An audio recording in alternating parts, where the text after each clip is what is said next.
এবং ইনডাইরেক্ট ভাবে যারা জড়িত তারা শুধু আস্তাগফিরুল্লাহ পড়লে আল্লাহর কাছে মাপ পাবেন না। আপনাকে এই পাপের শাস্তি নিয়ে তারপর আস্তাগফিরুল্লাহ পড়া লাগবে। যারা গুম করে রেখেছেন, যারা আয়না ঘরে রেখেছেন 8 বছর 10 বছর, আপনাকেও 10 বছর আয়না ঘরে রাখা লাগবে। আপনি দেখেন কেমন লাগে, এরপরে আস্তাগফিরুল্লাহ পড়েন। আমি 10 দিন মাটির নিচে ছিলাম, তাই আমার হুঁশ ছিল না। আর আপনি 8 বছর ব্যারিস্টার আরমানকে রেখে দিয়েছেন। আপনি মানুষ। আমান আজমিকে 10 বছর রেখে দিয়েছেন মাটির নিচে। আমি দেখেছিলাম অনেকে 14 বছর পর্যন্ত ওখানে আছে। মাঝে মাঝে চিৎকার শোনা যেত, আর দেওয়ালে মোবাইল নাম্বার লিখে রেখেছে, ভাই যদি বাইরে কেউ যেতে পারেন একটু বলবেন যে আমি বেঁচে আছি। জীবিত মানুষ জিন্দা কবর থেকে 10 বছর 8 বছর 14 বছর পরে বের হয়ে চলে আসছে। এর সাথে যারা জড়িত আস্তাগফিরুল্লাহ পড়লে মাফ হয়ে যাবে। কোন পাগলে বলেছে আপনাকে? এদেরকে আগে এই শাস্তি ওই মহিলার মতো দেওয়া লাগবে। ওই মহিলার যেমন জেনার শাস্তি হওয়ার পরে মাফ হয়েছে, আপনাকেও 10 বছর আগে আয়না ঘরে বন্দি রেখে তারপরে আস্তাগফিরুল্লাহ পড়াবো। এখন আসে আর বলে হুজুর তওবা পড়ান। কিসে তওবা আপনার? আপনি খুনের সাথে জড়িত, আপনাকেও খুন করা লাগবে। এক কথা বলেন না কেন? সুতরাং আমি যেটা বোঝাতে চাচ্ছি, আল্লাহর মাগফিরাতের দিকে আমরা দৌড়াবো, কিন্তু যারা দৌড়াতে চাচ্ছেন এই শর্ত মানা লাগবে। শর্ত মানার খবর নেই। বিভিন্ন জায়গায় অবৈধ টাকা পয়সা দিয়ে উনি মাপ পেয়ে যাচ্ছে। আর কিছু মানুষ আছে এই ধান্দাটা কাজে লাগাচ্ছে, এই জালেমদের কাছে অর্থ সম্পদ টাকা পয়সা বাবা শাহজালাল দেন সব হালাল নিয়ে তাদেরকে শেল্টার দিচ্ছেন। আপনি বিপদে পড়বেন কয়েকদিন পরে। এক কথা বলেন না কেন? এটা যারা আরম্ভ করেছেন সারা বাংলাদেশে, আপনি থামেন। 15 বছরও আপনার শিক্ষা হয়নি, কবে আপনার জ্ঞানের চোখ খুলবে? এই জন্য আমরা যখন দৌড়াতে চাচ্ছি আপনাদেরকেও আমরা নিয়ে যেতে চাই, কিন্তু শাস্তি আগে ভোগ করেন যে যে অপরাধ করেছেন। যারা চুরির সাথে জড়িত, কোটি কোটি টাকা যারা চুরি করে পাচার করেছেন, তাদের হাত কাটা লাগবে এই দেশে। হ্যাঁ, কথা বলেন না কেন? যারা সেঞ্চুরি করেছেন মেয়ে ধর্ষণ করার পরে বিশ্ববিদ্যালয়ের মতো জায়গায়, তাদেরকে ওই মহিলার মতো সঙ্গে সার করা লাগবে। এরপরে যদি আমি আস্তাগফিরুল্লাহ পড়াই, যারা চট করে ঢুকে পড়বো এ কথা বলেন, আমার জন্য আপনাকে 3 বছর ওই ফাঁসির কন্টেম সেলে থাকা লাগবে। আমান আজমির জন্য 10 বছর, ব্যারিস্টার আরমানের জন্য 8 বছর। এরপরে আপনি আসেন দেশে, আসেন। কত বছর হচ্ছে বলেন তো? আমার 3, আর এই 2 জন বড় বড় মানুষের নাম বললাম, 10 আর 8 18, কত হয়? 21 বছর আগে থাকেন বাইরে, এরপরে চট করে ঢুকবেন। তাছাড়া আমার তরফ থেকে আমার তো ক্ষমা নেই, আমার ছোট মেয়েটারও ক্ষমা নেই, কারণ তাকেও কষ্ট দিয়েছেন। এক কথা বলেন না কেন? 3টা বছরে কোনোদিন তার সাথে দেখা সাক্ষাৎ করতে দেয়নি। দেখতে গেলে 14 জন গোয়েন্দার স্বাক্ষর লাগবে। কেন? আমি কি 36,000 কোটি টাকা পাচার করে তারপরে জেলে এসেছি? আমারে আপনারা বললেন চলেন, আপনাকে কিছু জিজ্ঞাসা করে ছেড়ে দেব। ভালো মানুষ নিয়ে গেল বাড়ি থেকে, আর সে বলছে আমরা চড়হাস থেকে নিয়ে এসেছি। ডাহা মিথ্যা কথা। এই জন্য একেবারে আল্লাহ পুরাটা উল্টিয়ে 5 তারিখের পরে আদালত কর্তৃক প্রমাণ হয়েছে আমি নির্দোষ। সুতরাং এই নির্দোষ মানুষের মতো হাজারো নির্দোষ মানুষকে যারা জেলে দিয়েছেন, এই রকম করে আপনি জেলখানায় থাকবেন, কষ্ট পাবেন, তারপর আপনাকে আমি আল্লাহর মাগফিরাতের দিকে ডাকবো। আমার কথার ওজন টের পাচ্ছেন না? খালি মাগফিরাত হলেই হয়ে যাবে? মাপ পাওয়ার আগে শর্তগুলো মানা লাগবে। এরপরে আমরা দৌড়াতে চাই আল্লাহর জান্নাতের দিকে। কোন দিকে? কিভাবে জান্নাতের দিকে দৌড়ানো লাগে, কাদের জন্য আল্লাহ জান্নাত প্রস্তুত করে রেখেছেন। আমি কথা বলছিলাম আসার সময় মামুনুল হক ভাইয়ের সাথে, যে আপনি জান্নাত কাদের জন্য প্রস্তুত আছে এই বিষয়ে কথা বলবেন ইনশাল্লাহ। আজকের মতো আজান হবে মনে হয়। হেলিকপ্টার রেডি হয়ে গেছে, উনি এখনই চলে এসেছে। আমি আজকের মতো শেষ করে দিলাম। আগামীতে ওই জাহাঙ্গীর স্যারের ওখানে কদলাপাড়া, এটা কোন জায়গা যেন? SR মিডিয়া, সুন্দর আগামীর প্রত্যাশায়। আজকে মামুনুল হক আসবে কিছুক্ষণ পরে এখানে। উনি জেলখানা আমার সাথে 3 বছর একাধারে ছিলেন। মাঝে মাঝে বলতেন, হামজা বাইরে কি ভাবতা আমার ভেতরে। চা এসেছে? আমার ভাইরা উনি বলতেন যে আমরা ভাবতাম কি বাইরে আর ভেতরের অবস্থা একই দেখছি। ভেতরে আমরা দেখছি সব ওরা এক জায়গায় এনে আমাদেরকে 24 ঘন্টা তালাবদ্ধ করে রাখে, যত শাস্তি দেওয়া যায় দিচ্ছে। আর বাইরে আমরা টুপি নিয়ে, কেউ আমিন নিয়ে, কেউ হাতে বুক বাঁধা নিয়ে এই নিয়ে মারামারি করছি। বাইরে যদি যেতে পারি সব বাদ, এক হওয়া যায় কি করে আমি সেই কাজ করব। উনি সেইটা এখন করছে। উনি এখনো চাচ্ছে যে জামাত ইসলাম, চরমনায় হেফাজত ইসলাম পন্থী যারা আছে টুপি মাথায় দিক আর না দিক, আল্লাহ রসুল বলে যারা বিশ্বাস করে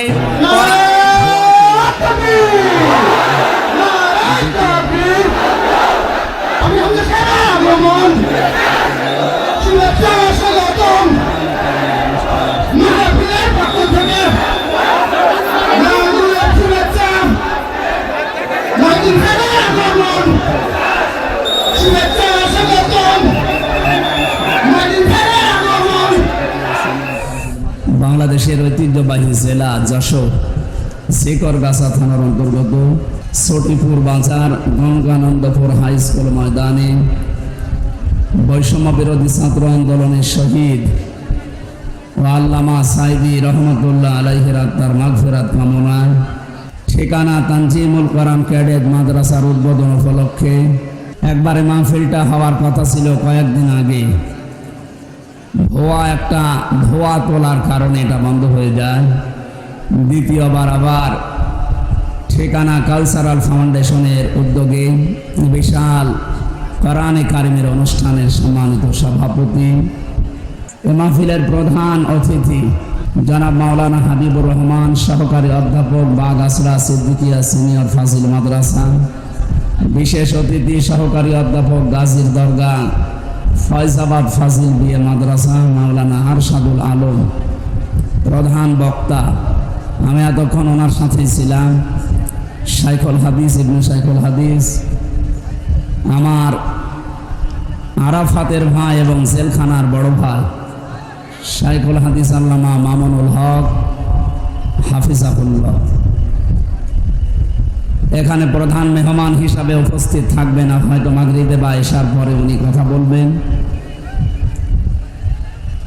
বিশ্বনন্দিত মুফাসসিরে কোরআন শহীদ আল্লামা দিলওয়ার হোসেন সাইদি রহমতুল্লাহ আলাইহির সুযোগ্য সন্তান আলহাজ শামীম সাইদি পিরোজপুর দামাত বারকাতুহুল আলিয়া এখানে তাফসীর পেশ করেছেন বা করবেন জনাব মাওলানা আবুল কালাম আজাদ আজহারি, অ্যাডভোকেট গাজী এনামুল হক, বিশিষ্ট আইনজীবী, সুপ্রিম কোর্ট ঢাকা, জনাব মাওলানা আব্দুল সালাম যুক্তিবাদী, মাওলানা মনোয়ার হোসেন মমিন, মাওলানা ইনামুল হাসান বিন নূর, মাওলানা সাইফুল্লাহ বিন কোরবান। প্রধান আকর্ষণ যশোরের কৃতি সন্তান অ্যাডভোকেট রকনুজ্জামান রকন, শিল্পী নিয়ামতুল্লাহ। বিশেষ অতিথি হিসাবে এতক্ষণ আপনাদের সামনে যারা কথা বলছিলেন ডাক্তার শেখ মহিউদ্দিন, অধ্যাপক হারুনুর রশিদ, অধ্যাপক জয়নুল আবেদিন, মাওলানা আব্দুল আলিম, মাওলানা সাইফুর রহমান, সম্মানিত পরিচালক, এ জেলার কৃতি সন্তান বিশেষ করে শিকরগাছা থানার জনাব কবির বিন সামাদ ভাই, শাহাবুদ্দিন মির্জা সহ এখানে যারা বসে আছেন সম্মানিত ব্যক্তিবর্গ, সামনে বসা মুসলমান ভাইরা, পর্দার আড়ালের সম্মানিত মা এবং বোনেরা, প্রশাসনের ভাইরা, প্রাণপ্রিয় যশোরবাসী, বহুদিন পরে যশোরের বুকে কোরআনে কারিমের কথাগুলো আজকে মন খুলে বলতে পারছি। আলহামদুলিল্লাহ। খালাকাল ইনসান আল্লামাহুল বায়ান। আল্লাহ বলেন আমি মানুষ বানিয়েছি আর কথা বলা শিখিয়েছি আমি। আমাদের মতো হাজারো মানুষ আল্লাহ বানিয়েছেন, কিন্তু তাদের কথা বলার ক্ষমতা আল্লাহ দেয়নি। আমাদের যাদের কথা বলার শক্তি দিয়েছেন, জবান খুলে আর একবার বলেন তো আলহামদুলিল্লাহ। দরুদ আর সালাম পড়ছি আমাদের নবী মুহাম্মদুর রাসূলুল্লাহ সাল্লাল্লাহু আলাইহি ওয়াসাল্লামের প্রতি, যাকে বিশ্ব মানবতার জন্য আল্লাহ আদর্শ নেতা বানিয়ে পাঠিয়েছিলেন। আল্লাহর ঘোষণা ইয়াসিন, হে নেতা। এই শব্দটা শোনার পরে অনেকের অন্যদিকে ডাইভার্ট করার চিন্তা ভাবনা থাকে যে নেতা এই শব্দটা তো দুনিয়ার সাথে মিলে যায়, দুনিয়ায় অন্যান্য মানুষ যেমন নেতা ছিলেন, মোহাম্মদ রাসূলুল্লাহ নেতা না, এইটা ওই রকম না। কিছুক্ষণ আগে আমরা যেটা পড়লাম দরুদ পড়ার মাধ্যমে, আল্লাহুম্মা সাল্লি আলা মুহাম্মাদ, হে আল্লাহ তুমি রহমত নাসিল করো মুহাম্মাদের উপরে। আল্লাহ যেন আমাদেরকে স্বাভাবিকভাবে প্রশ্ন করছেন যে এই মুহাম্মদটাকে। আমরা সকলে জবাব দিয়েছি সাজ্জিদিনা, তিনি আমাদের নেতা, তিনি আমাদের কি বলেন বলেন। এটা শুধু দুনিয়ার বিষয় হলে আমরা এটা পড়তাম না, এটার সম্পর্ক আখেরাতের সাথে। সুতরাং যারা আখেরাতের চিন্তা করবে, এই মানুষগুলোর জন্য নেতৃত্ব ঠিক করা, নেতা ঠিক করা মাস্ট বি, এটা নামাজ রোজার মতো ফরজ। এটা দুনিয়ার বিষয় হলে আল্লাহর কসম আমি এখানে তুলতাম না। যে নেতা হওয়ার কিছু কোয়ালিটি আল্লাহ কোরআনে দিয়েছেন, আমি কোরআন পড়ে 27টা কোয়ালিটি পেয়েছি। কেউ যদি নেতৃত্ব দিতে চায়, নেতা হতে চায়, আমরা হয়তো সময় যেহেতু মাগরিব সামনে, এই জন্যে খুব তাড়াতাড়ি করছি। পয়েন্ট আকারে কয়েকটা কথা বলার পরে আমরা তাফসীর আরম্ভ করব। আজকে থেকে বাংলাদেশে যদি কেউ নেতৃত্ব দিতে চায়, কোরআনে কারিমে বর্ণিত এই 27টা তার ভেতরে মাস্ট বি থাকা লাগবে। এটা নেতার কোয়ালিটি। 1 নম্বরে নেতা হতে হলে জ্ঞান লাগবে। কি বললাম বলেন তো? আল্লাহ পাক বলেন, ক্বালা ইন্নাল্লাহা আস্তাফাহু আলাইকুম ওয়া সাদাহু বাসতাতান ফিল ইলমি ওয়াল জিসম ইলা আখিরি আয়াত। সূরা বাকারা 247 নম্বর আয়াতের মাঝের অংশে আছে। রব্বুল আলামিন বলেন, এই পৃথিবীতে আমি যাদেরকে নেতা নির্বাচিত করি, তাদের 2টা জিনিস মাস্ট বি লাগবে। 1 নম্বরে তাদের জ্ঞান লাগবে, 2 নম্বরে তাদের শক্তি লাগবে। আপনি বাংলাদেশে, অন্য দেশ বাদ দেন, এই দেশে যারা নেতৃত্ব দেয় নেতা, জ্ঞানের দিক থেকে শুধু দুনিয়া না, দুনিয়া আখেরাত উভয় জগতের জ্ঞানে জ্ঞানী কারা আপনার সামনে আমার মনে হয় না বললেও আপনি বোঝেন। আমি নাম ধরে বলছি কয়েকজনের, দেখেন তো। আমিরে জামাত ডাক্তার শফিকুর রহমান, আপনাদের পাশের জেলা খুলনার অধ্যাপক মিয়া গোলাম পরওয়ার, রাজশাহীর অধ্যাপক মুজিবুর রহমান, কুমিল্লার ডাক্তার আব্দুল্লাহ মোহাম্মদ তাহের, এই যশোরের সন্তান কিছুক্ষণ আগে কথা বললেন অ্যাডভোকেট গাজী এনামুল হক। এই মানুষগুলোর এই 5 জনের একজনও মাদ্রাসায় কোনো দিন গিয়েছে? শুনেছেন কোনোদিন যেন মাদ্রাসায় পড়েছে? অথচ আপনি কোরআন হাদিস এবং আখেরাতের যে সম্পর্কগুলো আছে এবং কি দুনিয়ার যে বিষয়গুলো আছে, কোন বিষয় ওনারা যে বিষয়ে পারদর্শী লেখাপড়া করেছে, আপনি নিয়ে যান। অন্তত সচরাচর আমরা যারা সিলেবাস ভুক্ত আলেম বা লেখাপড়া করে শেষ করি, তাদেরকে ওনারা পড়াতে পারবেন ইনশাআল্লাহ। কারণ আমি নিজে ডাক্তার শফিকুর রহমানের সাথে, অধ্যাপক মিয়া গোলাম পরওয়ারের সাথে অনেক দিন ছিলাম জেলখানায়। এ মানুষগুলোর তবকা, এ মানুষগুলোর তাওয়াক্কুল আল্লাহর প্রতি এমনভাবে আল্লাহ তৈরি করে দিয়েছে তাদের চেষ্টার কারণে। আমরা তাদের ধারে কাছেও যেতে পারিনি, যতই আমার নামের আগে মাওলানা আলেম মুফতি লেখা থাক।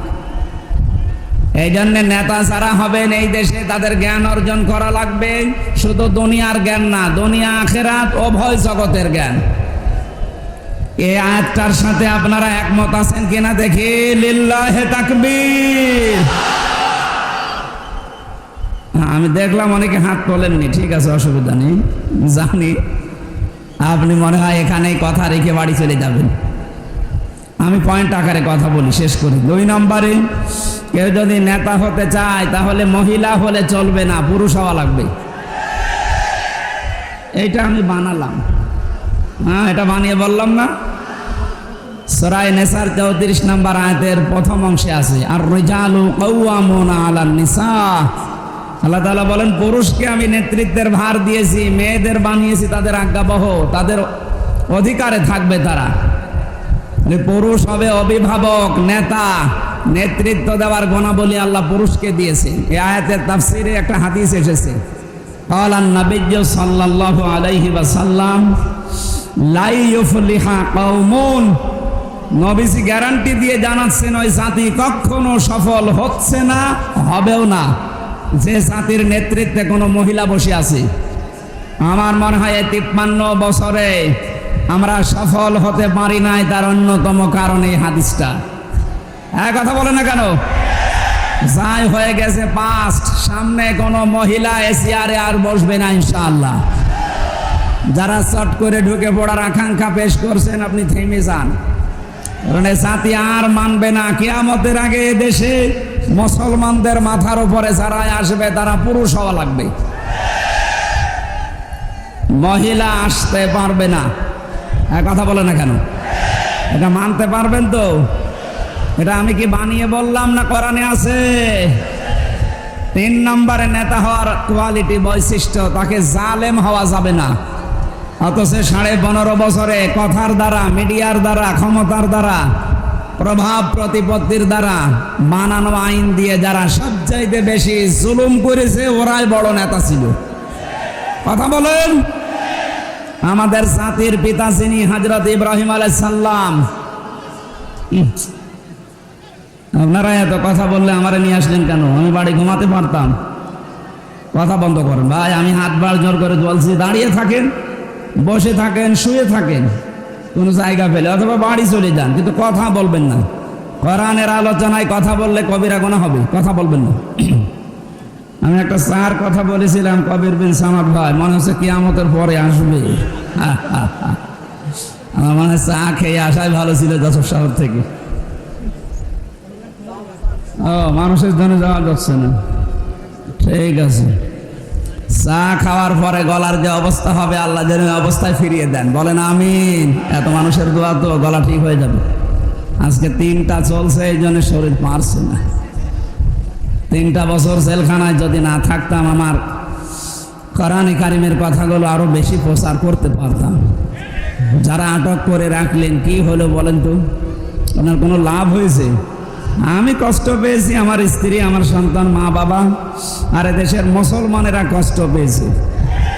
দেখেছি আমি আদালতে ওঠার সময়, জালেমরা কষ্ট না, ওরা মাঝে মাঝে টিপমনি কাটতো, দেখ কেমন লাগে। আমার মনে হয় এখন হাসানুল হক ইনো আর এই দালাল ব্যারিস্টার সুমন আর বাকিগুলোর নাম আমি আর নাই নিলাম, এদের এখন যা অবস্থা, আমার মাঝে মাঝে আদালতে হাজিরা দিতে গেলে মনে হয় যে দেখ কেমন লাগে, দেখ কেমন লাগে। আমি ভার্সিটি থাকাকালীন একটা উপন্যাস পড়েছিলাম, দেখ কেমন লাগে। এই সেইটার সাথে একেবারে মিলিয়ে যাচ্ছে। আমাদেরকে তো মানুষ পচা ডিম মারে নাই, আর এদেরকে আল্লাহ এত অপমান করেছে, ওয়ালাহুম আযাবুম মুহিন, অপমানজনক শাস্তি আল্লাহ ওদের উপরে ঢেলে দিয়েছে, এমনকি কারো বিসি পর্যন্ত উড়ে দিয়েছে। এই যে কালামানিকের বিসি আছে, ওর জীবনে সংসার করার কাজ শেষ। সুতরাং যারা এই জুলুম করেছিলেন, আপনাদের কোনো লাভ হয়নি, আপনি আরো আল্লাহর টার্গেটে পড়লেন। ইন্নামাস সাবিলু আলাল্লাযিনা ইয়াজলিমুনান নাস, মানুষ হয়ে যারা মানুষের উপরে জুলুম করে, এরা আল্লাহর মামলার আসামি। সুতরাং যিনি পালিয়ে গেছেন, তিনি থেকে শুরু করে দেশে যারা জালেম এবং জালেমদের উত্তরাধিকারী, যারা জালেমদের দোসর ছিলেন, আপনি বিশ্বাস করতে পারেন সূরা শুরার 42 নম্বর আয়াত অনুযায়ী আপনি আল্লাহর কেসের আসামি। কথা বলেন না কেন? আমাদের বিরুদ্ধে মামলা দিয়েছিলেন যারা, আমরা যাই হোক বের হয়েছি। আর আপনার বিরুদ্ধে মামলা দুনিয়ার মানুষ না, মামলা তো দুনিয়ার মানুষের আছে, সর্বোপরি মামলা দেবেন আল্লাহ নিজে, নিজে বিচারপতি, নিজে মামলার বাদী। তার মানে আল্লাহর বানানো জান্নাতে জালেমদের জন্য হারাম। কথা বলেন না কেন? তাহলে ওদের নামাজ, রোজা, ওদের এই হজ, দান, সাদকা যাই করেছে সব মাঠে মারা গেছে। সামনে যারা আসবে তাদেরটা যেন মাঠে মারা না যায়, এই জন্য সতর্ক করছি, আপনি যেন জালেম হয়ে যাবেন না। সম্মানিত ভাইরা, এই জন্য আমরা যে কথা বলতে চাচ্ছিলাম, জালেম ছাড়া তারা নেতৃত্ব দিতে পারবেন না। আমাদের জাতির পিতা ইব্রাহিম আলাইহিস সালামকে আল্লাহ 50টা পরীক্ষা করেছিলেন। প্রত্যেকটা পরীক্ষায় তিনি পাস করার পর, হেলিকপ্টার যারা দেখেননি, এটা শেষ হওয়ার পরে মামুনুল হক আবার আসতেছে, ওইটা আবার 10 মিনিট ধরে দেখবেন নাকি? কি আশ্চর্য, 10-এর মানুষ গো। হেলিকপ্টার উড়ে গেলে যদি কোরআন বাদ দিয়ে দিকে তাকিয়ে থাকা লাগে, আমার মনে হয় পরে মনে যদি একটু খোলামেলা আসে আপনি মনে হয় পাগল হয়ে যাবেন। না, আশা করছি এদিকে খেয়াল করেন।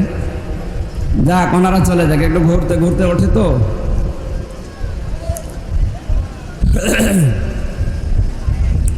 যারা জালেম তারা নেতৃত্বে আসতে পারবেন না, সুতরাং জুলুমবাজ যারা, এদের জন্য নেতা হওয়া হারাম, এদের পেছনে থাকাও হারাম।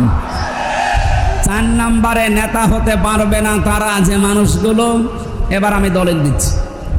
সূরা শুআরা 19 নম্বর পারার 12 নম্বর পৃষ্ঠার 5 নম্বর লাইনের 151-52 নম্বর আয়াত, ওয়ালা তুতিউ আমরাল মুসরিফিন আল্লাযীনা ইউফসিদুনা ফিল আরদি ওয়ালা ইউসলিহুন।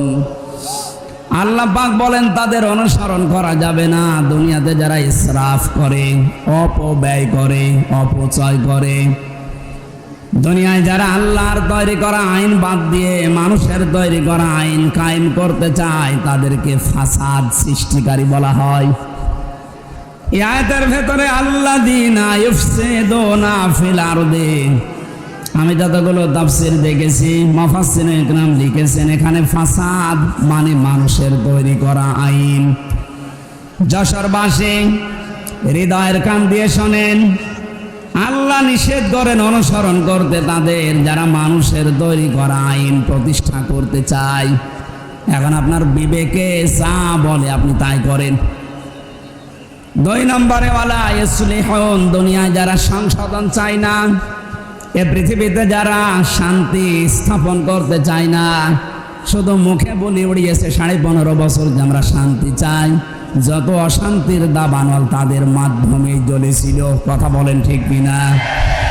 এরা যে অশান্তির কারণ ছিল, রাষ্ট্র বাধ্য হয়ে না পেরে কয়েকদিন আগে নিষিদ্ধ করে দিয়েছে। গতকালকে পুলিশের আইজি ঘোষণা দিয়েছে, নিষিদ্ধ সংগঠন যারা ছাত্রলীগ, ওরা যেহেতু নিষিদ্ধ হয়েছে আদালত কর্তৃক, রাষ্ট্র কর্তৃক, এই দেশে মিছিল মিটিং করা রাজনৈতিক কোনো অধিকার তাদের আর নেই। যত দল এই দেশে নিষিদ্ধ আছে, হিজবুত তাহরীর, হিজবুত তাওহীদ, বাংলা ভাষা যাদেরই দল ছিল, ওদের মতো এখন এইটা। সুতরাং এই দলে যদি কেউ নামও লিখায় তার 6 মাস জেল। কেউ যদি নাম লিখা এ দলে 6 মাস জেল, আর যদি প্রমাণ হয় 6 বছর। বাকিটা আর বললাম না, কি করবে জনগণ? এজন্য আমার প্রশ্ন হচ্ছে, যারা শান্তির নামে অশান্তি তৈরি করেছেন, বিশ্বজিতের মতো মানুষকেও যারা ছাড়েননি, বিশ্বজিৎকে যে শেষ পর্যন্ত কোপ দিয়েছিল, সেই লোকটা আমার সাথে ছিল জেলখানায়, শাওন, এই খুলনায় বাড়ি। ওরে আমি বারবার বলতাম, আপনি এই কাজ করলেন কেন? আবেগে দলের কথা মতো করেছিলাম, এখন দেখছি কেউ আমার এই অপরাধের শাস্তি নিচ্ছে না, আমারই ভোগ করা লাগছে। সুতরাং 15.5 বছরে যা করেছেন, আপনার শাস্তি আপনাকেই ভোগ করা লাগবে। আসার সময় পুলিশ আমাকে বলছিল, আপনি এই ওয়াজ করবেন, যারা অন্যায় করেছে তাদের যেন শাস্তি হয়, আর যারা নিরপেক্ষ ছিল, বাবা শাহজালাল সব হালাল বলে চুপ ছিল, এদের যেন কিছু না হয়। তার মানে ওনারাও একটা ঝামেলায় আছে।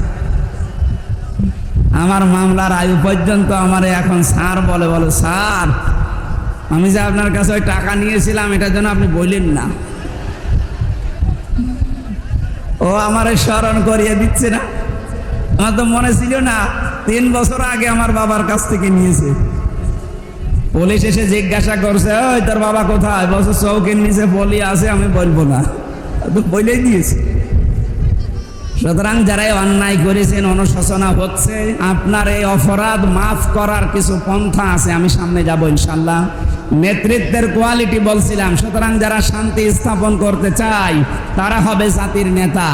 আমরা এদের পেছনে থাকতে রাজি আছি না, সে যেই হোক। যদি শান্তি স্থাপন করতে চাই, আর ফাসাদের 9টা অর্থের প্রথম অর্থ মানুষের তৈরি করা আইন যারা প্রতিষ্ঠা করতে চায় এরা ফাসাদকারী, এদের পেছনে থাকা যাবে না। এর বাইরে যারা আছে আল্লাহর আইন দুনিয়ায় প্রতিষ্ঠা চায়, আপনি তাদের পেছনে থাকবেন। এটা যদি রাজনীতি হয় রাজনীতি, এটা যদি কোরআনের নীতি হয় কোরআনের নীতি।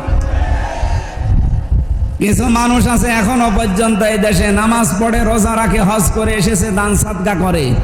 এরা রাসূলের 13 বছরের জীবনী শুনতে চায়, কিন্তু বাকি 10 বছরের জীবনী শুনতে গেলে ওদের চুলকানি ওঠে।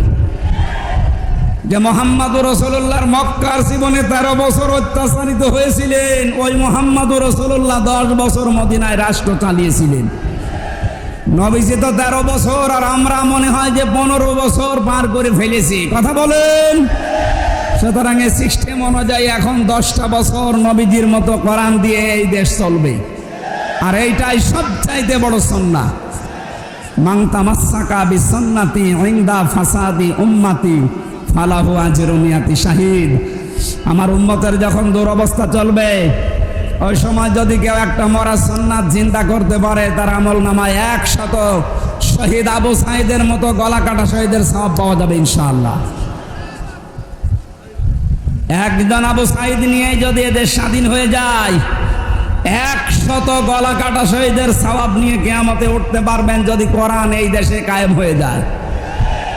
এই কথা বলেন না কেন?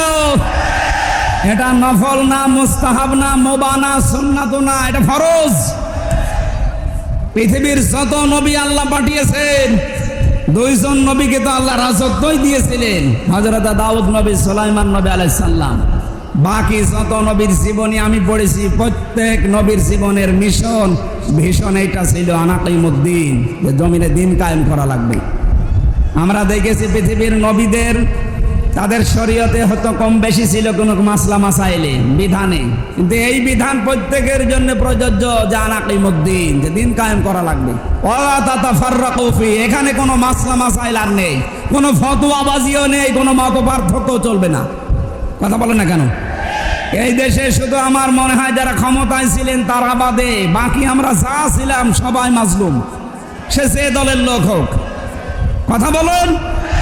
বিএনপির একজনের নামে 313টা মামলা দেখেছি আমি আদালতে।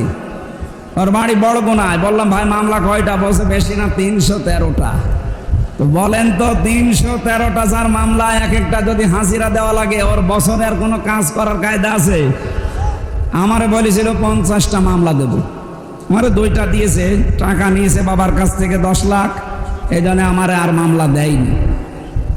এই 2টাই আমার হাজিরা দিতেই মাহফিল বন্ধ করে যাওয়া লাগতো। এখন যদিও বেকসুর খালাস হয়ে গেছে, আমি নির্দোষ প্রমাণ হয়েছি, আলহামদুলিল্লাহ। তেহরা মজলুম ছিল, আজকে সাতক্ষীরায় ছিলাম 12টা থেকে 1টা পর্যন্ত। সাবেক এমপি হাবিবুল ইসলাম হাবিব ভাই ছিলেন, উনিও 4 বছর ছিলেন জেলখানায়। তার নামেও শত শত মামলা।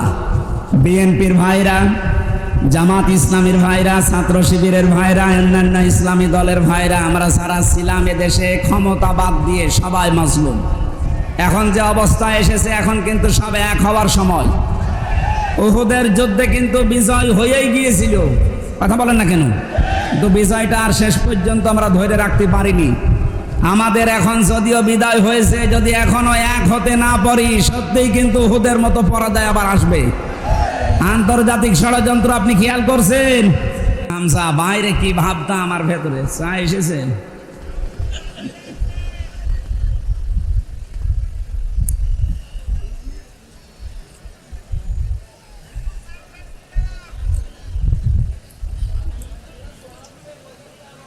ঠিক আছে, এই শক্ত জিনিস দিয়েছেন, একটু নরম জিনিস দেবেন। আমার ভাইরা উনি বলতেন যে আমরা ভাবতাম কি বাইরে আর ভেতরের অবস্থা একই দেখছি। ভেতরে আমরা দেখছি সব ওরা এক জায়গায় এনে আমাদেরকে 24 ঘন্টা তালাবদ্ধ করে রাখে, যত শাস্তি দেওয়া যায় দিচ্ছে। আর বাইরে আমরা টুপি নিয়ে, কেউ আমিন নিয়ে, কেউ হাতে বুক বাঁধা নিয়ে, এই নিয়ে মারামারি করছি। বাইরে যদি যেতে পারি সব বাদ, এক হওয়া যায় কি করে, আমি সেই কাজ করব। উনি সেইটা এখন করছে। উনি এখনো চাচ্ছে যে জামাত ইসলাম চরমনায় হেফাজত ইসলাম পন্থী যারা আছে টুপি মাথায় দিক আর না দিক, আল্লাহ রসুল বলে যারা বিশ্বাস করে, কোরআন আল্লাহর কিতাব যারা বিশ্বাস করে, তারা যেন সব এক হয়। হ্যাঁ, কথা বলে না কেন? এটা যে নফল না ফরজ? আমার মনে হয় এখনকার সময় এখন সবচাইতে বড় ফরজ এইটা। বিশ্বনবী ফরজকে কায়েম করতে গিয়ে 4 ওয়াক্ত নামাজ পর্যন্ত বাদ দিয়েছিলেন খন্দকের যুদ্ধে। ফরজ রোজা তিনি বাদ দিয়েছিলেন 17ই রমজান বদরের যুদ্ধে। এমন একটা ফরজ এটা, এটার জন্য নামাজ বাদ দেওয়া যায়, রোজা বাদ দেওয়া যায়, কিন্তু দিন কায়েমের জন্য 1 সেকেন্ডও পেছনে থাকা জায়েজ নেই। এই সময় যেহেতু সামনে আসতেছে, সুযোগ আল্লাহ তৈরি করে দিয়েছে। শহীদদের রক্তের দাম দিতে হলে এখন আর ছোটখাটো বিষয় না, সব আমাদের এক হওয়ার সময় এসে গেছে ইনশাআল্লাহ। আমরা নেতৃত্বের গোনা বলি যে 27টা, সবগুলো তো শেষ হবে না। আমি আজকের মতো পর্যন্ত বললাম, আমি তাফসিরে যাই। 2টা আয়াত পড়েছি, সূরা মাইদা থেকে একটা, আলে ইমরান থেকে আর দেখ। আলে ইমরানটা আগে আছে, আমি এটা দিয়ে শুরু করছি।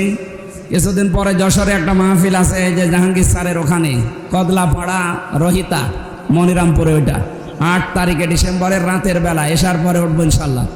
আজকে আমি সূরা আলে ইমরান থেকে পড়ি, এরপরে ওখানে দেখবো সূরা মাইদা থেকে। একটু শয়তান যদি আশপাশে থাকে যেন পালায়। বলেন আউযু বিল্লাহি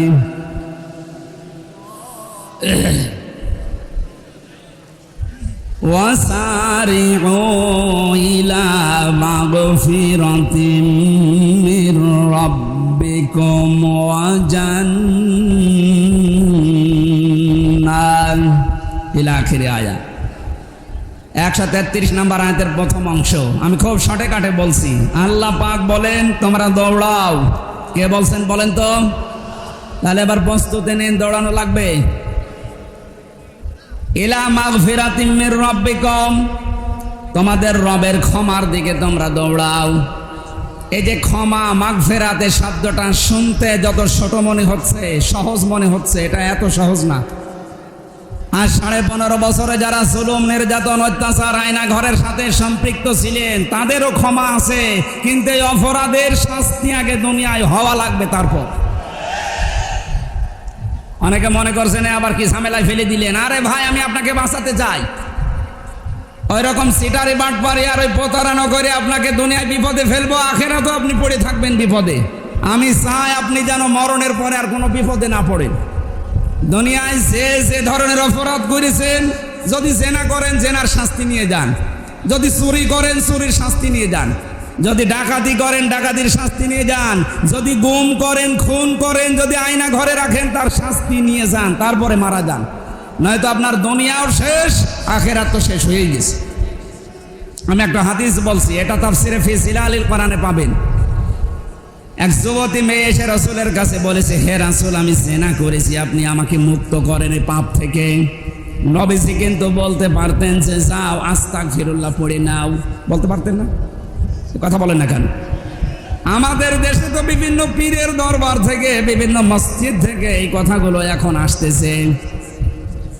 আপনি বাইতুল মোকাররম থেকে শুরু করে এই শেখরগাছা জামে মসজিদ পর্যন্ত যান, ইমাম সাহেব, মুয়াজ্জিন সাহেবের কাছে গেলে বলবে আস্তাগফিরুল্লাহ পড়েন।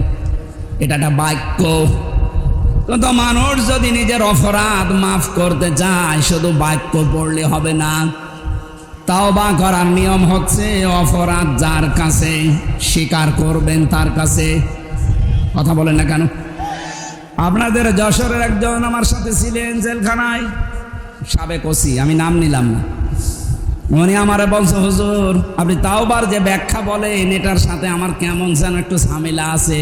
কি বলে? এই যে নির্বাচন গেল, রাত 12টার পর থেকে শুরু করলাম ফজরের পর্যন্ত, আমার লোকজন দিয়ে আমি ভোট মারা আরম্ভ করলাম আল্লাহর নামে। কাজ করছে কার নামে? এরপরে ওটা বাক্স জমা দিয়ে দিলাম।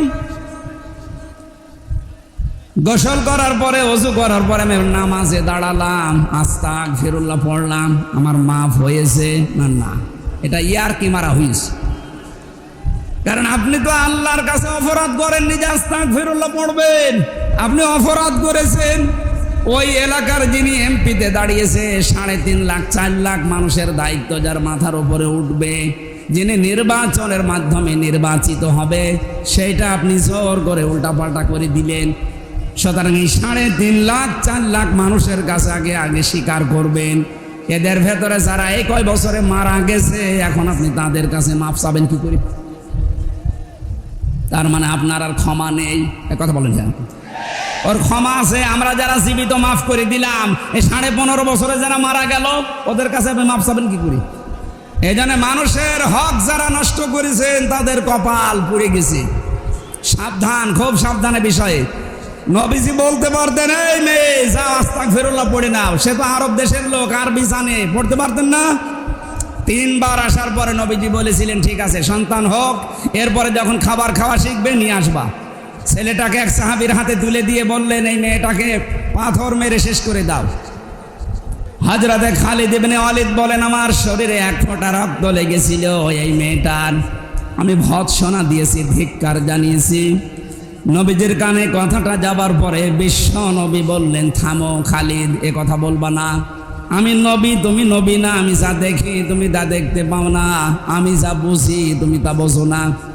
আমি যা দেখতেছি এই মেয়েটার যে তাওবা, যে অনুশোচনা, যে শাস্তি হয়ে গেল, এইরকম করে যদি কেউ তাওবা করে, কোন জালেম যদি তাওবা করে, আল্লাহ তাকেও মাফ করে দেবে।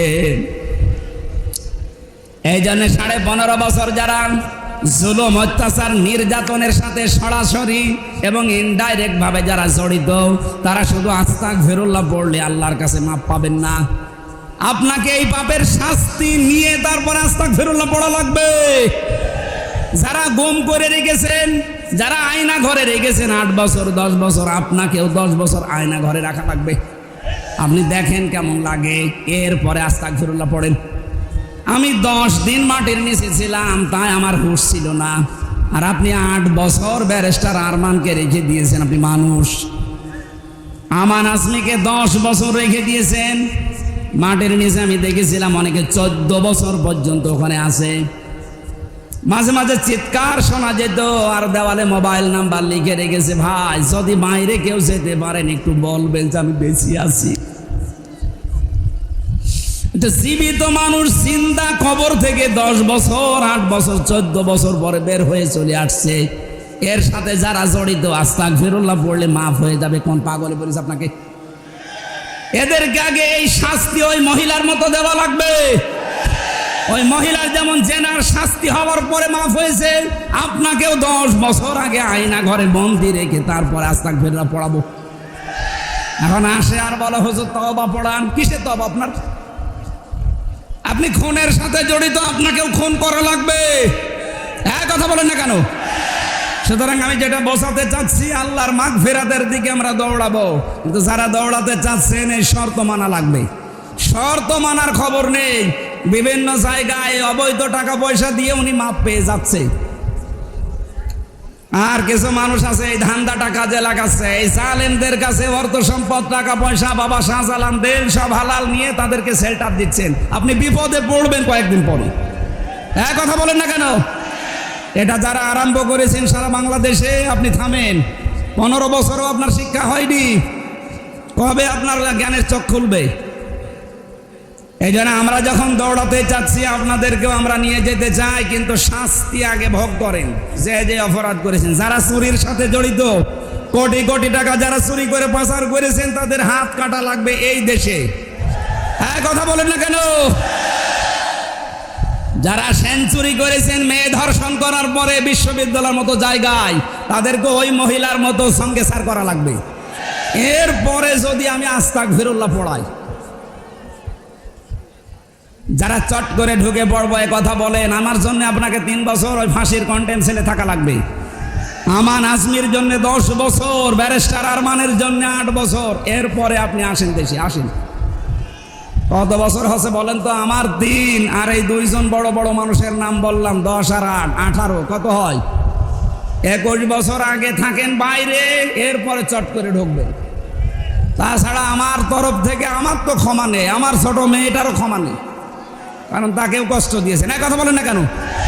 3টা বছরে কোনোদিন তার সাথে দেখা সাক্ষাৎ করতে দেয়নি। দেখতে গেলে 14 জন গোয়েন্দার স্বাক্ষর লাগবে। কেন? আমি কি 36,000 কোটি টাকা পাচার করে তারপরে জেলে এসেছি? আমারে আপনারা বললেন চলেন, আপনাকে কিছু জিজ্ঞাসা করে ছেড়ে দেব। ভালো মানুষ নিয়ে গেল বাড়ি থেকে, আর সে বলছে আমরা চড়হাস থেকে নিয়ে এসেছি। ডাহা মিথ্যা কথা। এই জন্য একেবারে আল্লাহ পোড়াটা উল্টিয়ে 5 তারিখের পরে আদালত কর্তৃক প্রমাণ হয়েছে আমি নির্দোষ। সুতরাং এই নির্দোষ মানুষের মতো হাজারো নির্দোষ মানুষকে যারা জেলে দিয়েছেন, এই রকম করে আপনি জেলখানায় থাকবেন, কষ্ট পাবেন, তারপর আপনাকে আমি আল্লাহর মাগফিরাতের দিকে ডাকবো। আমার কথার ওজন টের পাচ্ছেন না? খালি মাগফিরাত হলেই হয়ে যাবে? মাপ পাওয়ার আগে শর্তগুলো মানা লাগবে। এরপরে আমরা দৌড়াতে চাই আল্লাহর জান্নাতের দিকে। কোন দিকে? কিভাবে জান্নাতের দিকে দৌড়ানো লাগে, কাদের জন্য আল্লাহ জান্নাত প্রস্তুত করে রেখেছেন, আমি কথা বলছিলাম আসার সময় মামুনুল হক ভাইয়ের সাথে, যে আপনি জান্নাত কাদের জন্য প্রস্তুত আছে এই বিষয়ে কথা বলবেন ইনশাল্লাহ। আজকের মতো আজান হবে মনে হয়, হেলিকপ্টার রেডি হয়ে গেছে, উনি এখনই চলে এসেছে। আমি আজকের মতো শেষ করে দিলাম। আগামীতে ওই জাহাঙ্গীর স্যারের ওখানে কদলাপাড়া, এটা কোন জায়গা যেন, রহিতা মহিনারামপুরে এসার পরে কথা বলবো। আল্লাহুম্মা আমিন। লা হাওলা ওয়ালা কুওয়াতা ইল্লা বিল্লাহিল আলিয়্যিল আযীম। রব্বুল আলামিন, যত মানুষ এখানে এসেছে নারী পুরুষ সবাইকে তুমি মাফ করে দাও। কবির বিন সামাদ ভাইয়ের বিশাল অনুষ্ঠানকে কোরআনের ইজ্জতে কবুল করে নাও। তার বাবা কবরে আছে, মাফ করো। যত আলেম এখানে এসেছে আলেমদেরকে তুমি ক্ষমা করে দাও। আমার কণ্ঠটা আল্লাহ তুমি মেহেরবানি করে ছেড়ে দাও। আমার মতো যারা অসুস্থ আছে সবাইকে শেফায়ে কামিলা আজেলা নসিব করো। মরণের সময় যেন সবাই পড়তে পারি লা ইলাহা ইল্লাল্লাহু মুহাম্মাদুর রাসূলুল্লাহ। এইটা একটু পকেটে করে নিয়ে যান।